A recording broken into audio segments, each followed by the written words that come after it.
Konnichiwa! Ayan, magta-taxi kami for today's gala. Ayan, automatic yung taxi dito mag-open yung door.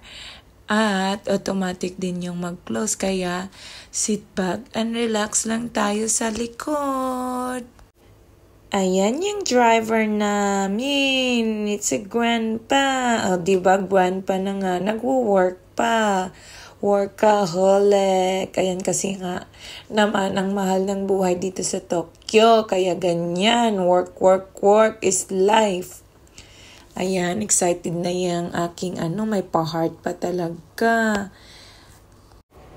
Kaya let's go to the Cosmo Clock 21.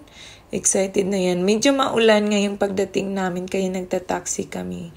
Pero nalalakad lang to siya at basta ka lang. Ganyan naman dito sa Japan.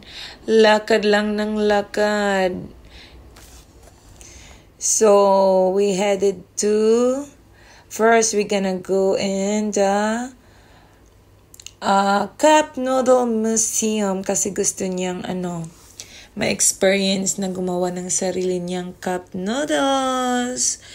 Ayan, let's go. Ayan, nakita niya na yung Cosmo Clock 21. See you later!